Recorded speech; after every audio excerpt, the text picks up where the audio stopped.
It's a pleasure to be with you. Well, John, I'm going to start out with some questions. We took some questions as a composite from a lot of the folks on the line here. So if we can get right into it, if you can explain the differences between Immunocal Regular, Immunocal Platinum, and Immunocal Sport. Sure. I think, the best way to do that is to look at each product and look at the ingredients of each product, and that gives you a good profile of the function of each product. So Immunocal is, as Dr. Bunos termed it, especially formulated whey protein isolate. And what we wanted to do, and what Dr. Bunos sought to do many, many years ago, and he actually toured around North America when they took this from the laboratory to an industrial setting, because we were going to market it. He actually went around and visited a number of dairies and found one where the specifications of how they made it met with his specs that he developed in the lab. And this is a specially formulated whey protein isolate that is designed to raise glutathione. And we took the data that we generated over a number of years vis-a-vis the immune response as well as the athletic performance studies, and we got 2 claims on it. So Immunocal, based on form and function, is specifically designed to improve your immune response as well increase athletic performance. Now, as John mentioned, we were very fortunate that Dr. Wolf Droog joined us a number of years ago, and he told me that he had a stack of offers in his office in Heidelberg, and he chose to come with Immunotech, which says a lot about, turning down a pharma company versus coming to Immunotech. And the reason he did is he wanted to continue his research looking at glutathione modulation, specifically in aging. And so when he came here, we put together this very elaborate protocol. We ran a study in Montreal, and we generated the data from that study. And part of his duties as well was to come up with a new product. And based on all his research he had done previously at Heidelberg, he came up with Immunocal Platinum. Now, Immunocal Platinum is unique from the standpoint that the whey protein fraction of platinum has actually got a higher cysteine content than the standard Immunocal. So you actually get an incremental bump in glutathione.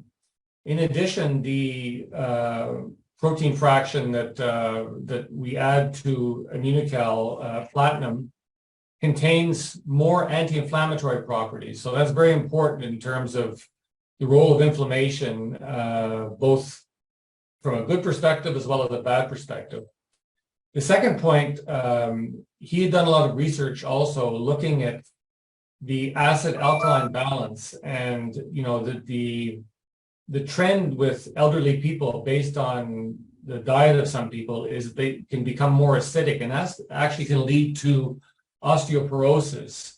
So he developed a formula which helps to restore this acid-alkaline balance, and that's contained in Immunocal, a series of minerals. In addition, it also contains creatine, which actually has 2 functions. As we get older, we have what's called insulin resistance. And by putting in a small amount of creatine in Immunocal Platinum, this helps restore our insulin metabolism, which makes, is very important vis-a-vis healthy aging. And also the creatine as well can be used as for muscle, for the energy. So that's how to look at Immunocal Platinum. Now, the latest iteration of Immunocal is Immunocal Sport. And this was developed in conjunction with our partners at Oracle, which is a leading firm and one of the leading sports testing firms in the world, where they work with over 500 athletes across 10 different disciplines. And they work in F1, they work in pro football, pro baseball, pro basketball. And actually what they do is they supply technical information to coaches and medical doctors with some of the leading teams in the world to help prevent overtraining and excessive fatigue in these athletes. And we came up with a product where we added substances to the current Immunocal protein to improve what's called vasodilation. And if you think of Porsche, and Porsche has a standard model and Porsche has a turbo model. Now, vasodilation, simply what you're doing is the same way a turbo works is you're getting more air in the engine. With vasodilation, what you're doing is you're getting more blood and nutrients to the muscle to hopefully help the muscle perform more. So that's something that's not found in the other products. So we have that particular product as well as citrulline, which also helps with vasodilation, and then magnesium as well as the cherry extract to improve recovery. So that's how I would differentiate the three products. So let's talk a little bit, John, about the molecule glutathione, its role and its benefits for the human body. Also, what causes people to lose glutathione? And most importantly, do healthy people need glutathione?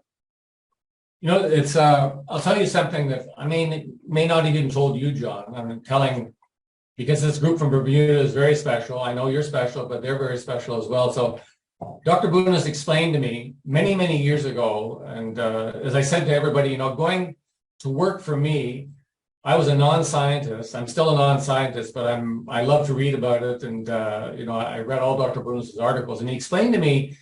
He said, you can tell a lot about the importance of a substance by how much it drops prior to a disease or during disease onset. And he said, look at glutathione in terms of how much it drops in, I'm not going to mention all the diseases, but so this was his way of, explaining to me scientifically the importance of glutathione. Dr. Drobe used the term, glutathione has what's called a pleiotropic effect. So it's ubiquitous in the body. It's found in every single cell in the body, and it plays a critical role. And to show you, an example, if you look at some of the most devastating diseases on the planet, Ebola virus, AIDS virus, these viruses actually contain genomes that impair the body's ability to make glutathione. So actually, the disease itself, as Dr. Boone explained to me, it's almost like it has a brain and is going after the strongest point of the cell's ability to defend itself. On the other side of that, a lot of work was done at Oracle looking at athletes, and they looked at the antioxidant levels of the blood of athletes, and those athletes that were overtrained and had low blood antioxidant values, so you're talking about glutathione as well as other antioxidants, they were more susceptible to injury and illness. So all this can translate into, quote unquote, the average person. The glutathione, as Dr. Bunos pointed out, we're on this planet because we've adapted to, the environment. And part of that adaptation, part of that resilience we get is because of glutathione, the different aspects of our metabolism in terms of detoxification, immune function, muscle function, etc., even in the brain as we're studying now. Deficiencies, micro deficiencies can lead to big problems. So it's very important, and it's an important health strategy to help normalize glutathione levels.